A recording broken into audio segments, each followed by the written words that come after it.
Gamers and gamettes, what is going on? Another Skyforge video. And in today's video, I'm going to be showing you guys my Beserker build. Now, this has been requested just a handful of times, but I did plan on showing this eventually. And this is going to be the first time I'm showcasing a build of mine on Skyforge on YouTube. So forgive the little bit of newbiness. I'm actually, still learning a lot about this game. I've only been playing Skyforge for a little bit over a year. So do work with me, but I like to refer to this build as the Death Knight. And in short, we'll just call it the Death Knight Beserker. Now, I do not claim to be the first person to ever do this build. I'm sure there are people with similar and better builds for it out there. But what I'm going to do is just show you guys my symbols and stuff like that. My build is more based towards my symbols and weapon choice, not as much as my gear and the different statistics I put on my gear, but I'm going to show you guys why. Now, straight up, this build is a bit more in the glass cannon type phase. We're more focused on getting as much DPS out there, minimal regards to defense. So if you're going to use a build like mine, I would say make sure your dodging game is pretty much on point, especially for high tier rating and stuff like that. But anyway, let's go ahead and get in here, and we're going to talk about my symbols and all that good stuff. We're going to show you guys just everything I use here. So the first one I have on, and this is the main reason I call this build the Death Knight, is because it's kind of based a lot around magic and doing like critical attacks and stuff like that. Basically, the more you crit and the more damage you do, the better you can stack this build up. Now, the first symbol I use is called Emblems of Destruction. Targets attacked by you have a 50% chance to drop Emblems of Destruction, in addition to usual healing orbs. Player characters attacked by you may also drop these emblems upon dying. If you pick them up, they will immediately explode, inflicting 354,000 damage to a 10-yard radius. Now, speaking of that, the numbers, damage output you get, and everything is all going to depend on your prestige, might, your gear, and all kinds of other statistics in there. So you guys aren't going to see the same numbers that I do. You could be seeing something a lot higher. Then again, depending on where you are in the game, you could be seeing something a lot lower. But this is me, 76 prestige, roughly around 51,000 might. So this is roughly what I'm seeing. I'll show you guys. But what Emblems of Destruction is basically a dark magic AoE attack that I get to use very, very often, especially when I'm using my tornado. I'll be giving you guys some examples and everything in a second. Shockwave. Your attacks have a chance to activate energy maneuver. In this state, your next dash will not consume resource and will launch a shockwave that explodes if it hits an enemy, inflicting 492,000 damage to them and all enemies around the target. Now, this I use because, remember how I was saying earlier, your dodging really needs to be on point? Well, this helps. Being able to dash and everything a lot, and having a chance of, not using any stamina, that's definitely a good thing. Now, this is the only thing I have on in regards to defense. This personally was my favorite one out of all these. For every 10% of health loss, you gain an effect that reduces incoming damage by 40%. The duration of this effect is 6 seconds. Now, this definitely helps. You're going to notice you have this defensive buff on a lot, especially when you're doing large mobs and stuff like that and taking tons and tons of damage. This definitely helps slow down that process and it makes things go a lot smoother. Pain Shock, I love this stupid thing. And I'll tell you guys why I use this. Using offensive abilities allow you to use Pain Shock. Pain Shock inflicts 560,000 damage to the selected enemy and stuns them. Cooldown 25 seconds. This is because, it's like I say, one thing and one complaint I've always had about Skyforge is us melee characters, we're always getting this shaft. We're always getting boned and stuff like that. If you've played Skyforge, I think you can easily admit that ranged characters are a lot more favored and do have an advantage in this game. They're working on it, but you know it's still going to take a while before it's truly balanced. So this is my little equilibrium that I use to balance everything. Pain Shock is a ranged electric attack that just shocks enemies. You can use it about once every 25-30 seconds. I believe there's some factor that makes that cooldown go a lot quicker, because there are times where I can use this a few times in a row. I don't know if it's a glitch or something like that or what, but I can cast this this pretty often.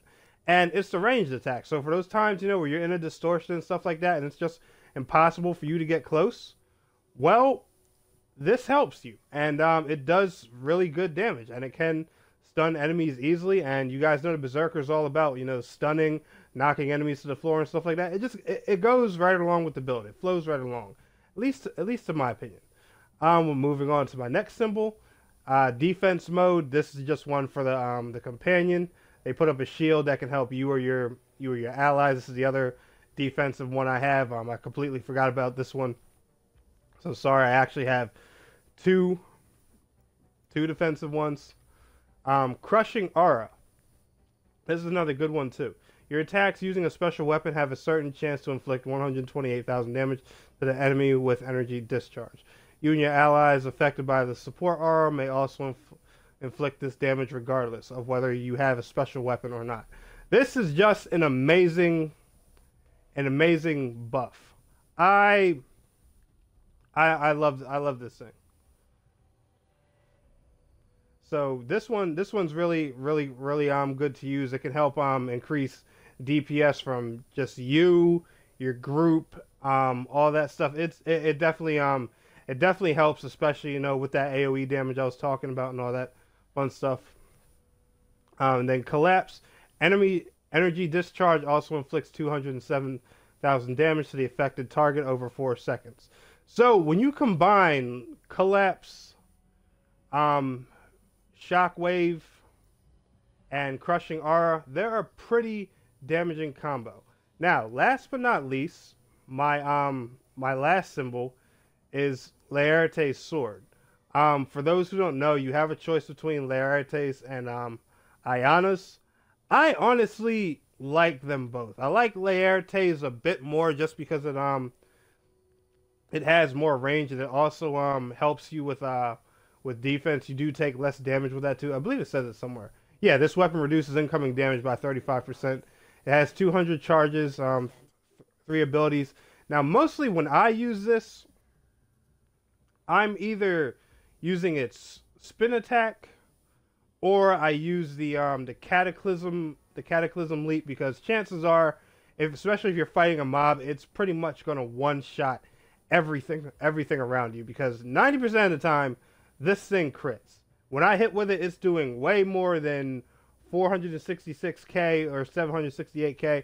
I have never seen this thing since I've been using it, and this is not to brag, you know, not to BS anybody. I have never seen this thing since I've been using it do less than 1 million. Ever. So I don't know if this thing has like a ridiculous crit chance or crit rate or whatever it is and stuff like that. But those are my symbols. I'll show you guys the weapon and everything I use. We can't access Generation 2 weapons yet, obviously, but whenever I go with a chain sword, I always pick the one that's dedicated strictly to damage. All damage. Now, a lot of people are going to tell you when you play Beserker, the damage to shields, because it's always going to be a ridiculously high number too, like 1, 2, and 300% damage to shields and stuff like that. No. I like hard-hitting DPS all the way around. Like, Berserker, yes, they're meant to be a shield breaker, but I like my Berserker to break shield, and then when the shield's done, break face. That's how I like my Berserker. So I always get the chain swords that do the all damage buff, that just buffs, you know, every bit of damage I do. And the artifact I'm rocking, Generation 1 Mark of the Pioneer. Just haven't farmed for the Generation 2 yet. My gear, like I said, nothing special. I haven't really worked much with the stats on any of this stuff yet. But anyway, let's go over here and show you guys how the build exactly works.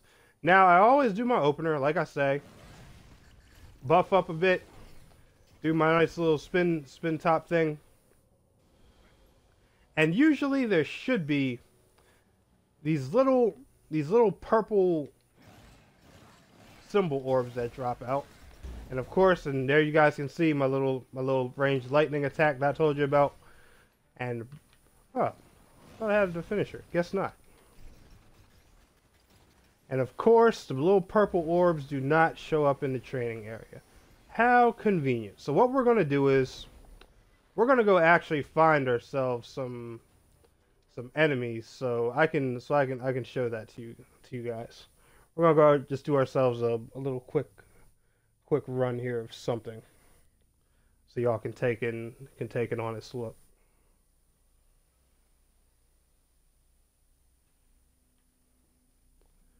Let's see here. What can we run real fast that I can give y'all a great example? Let's do something real fast where I can just attack a few things. Ah, here we go. Perfect.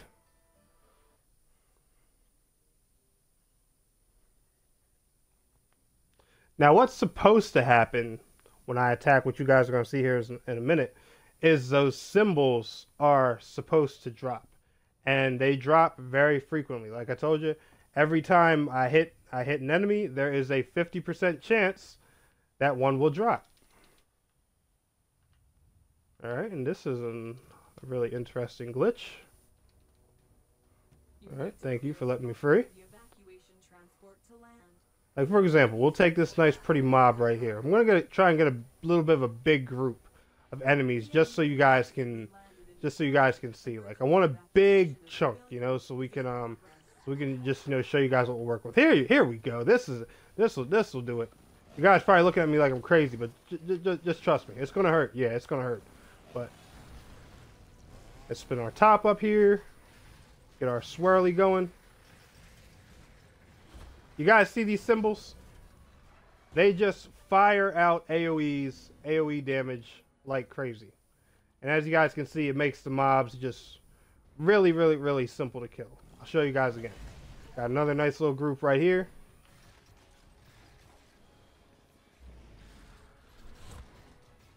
Just get them all nice and tied up. Slice him in half. We got the symbol. And all you gotta do is walk over it. Now when you're in a big mob, right? These symbols are dropping everywhere. You don't even have to do too much moving. I usually just go ahead and grab them while I'm doing my whole spin top deal. It's literally just like picking up health orbs while you're in combat. That AoEs them down, you cross it, you toss this little lightning shock, and as you guys can see how far away I am from the enemy, boom, hits them. It's a ranged attack. Like I said, it finally gives your melee class a little bit of range. And like, you don't even have to limit this kind of build to the Beserker. You can try it on like Monk, Slayer, or anything. And you know, it'll definitely be a good addition to help you guys out in crucial situations with melee characters. Because any type of damage boost as a melee character is always going to do good. But this video, we're just specifically talking about Beserker. That's all. But anyway, guys, if this video helped you, be sure to smash that thumbs up button for me. And I want to thank you all so much for watching. It's your boy Tenek127. And please don't forget to like, share, subscribe, and I'll see you guys in the next video.